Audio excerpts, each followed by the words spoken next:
ایک بات اور آپ کو یہ کہنی ہے کہ علماء کرام جو ہیں وہ آزادانہ کام کریں.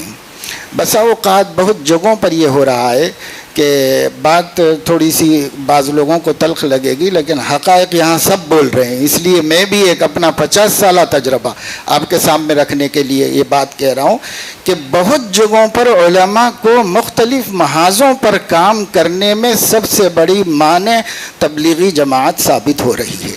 وہ ان کو کام مختلف محاذوں پہ کرنے نہیں دے رہی.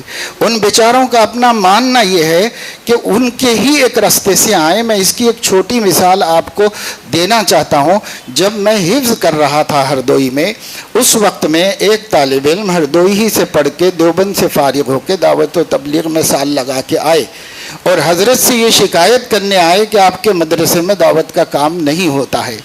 اس پر حضرت بہت سی مثالوں سے ان کو سمجھا رہے تھے، صبر سے اپنے ہی شاگرد کو. ایک مثال یہ دی کہ تمہارے گاؤں میں جامع مسجد ہے نا؟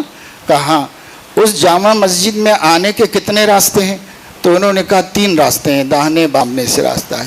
اگر عصر کی اذان ہو جائے اور اس مسجد کے اندر لوگ نماز پڑھنے آئیں، ایک راستے سے آپ آتے ہیں، باقی لوگ دوسرے راستوں سے آئیں، تو وہ جو دوسرے راستوں سے آئے وہ عصر میں شریک ہوئے کہ نہیں ہوئے؟ تو مجھے اب تک اچھی طرح یاد ہے کہ انہوں نے کہا کہ میں تو یہی کہوں گا کہ میں جس راستے سے آیا اسی سے آنے والے کی نماز ہوئی. یہ چیز اب بڑھتے اتنی ہو گئی ہے کہ کئی مہاراشٹر میں تو اس قدر مشکلات ہیں کہ کوئی کام کسی دوسرے کو کرنے ہی نہیں دیا جا رہا ہے.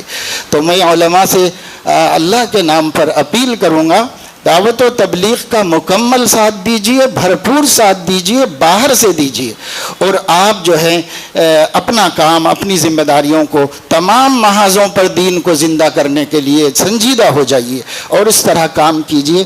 یہ ایک بڑی مشکل میرے سامنے ہے، اس وجہ سے میں نے یہاں بیان کر دی.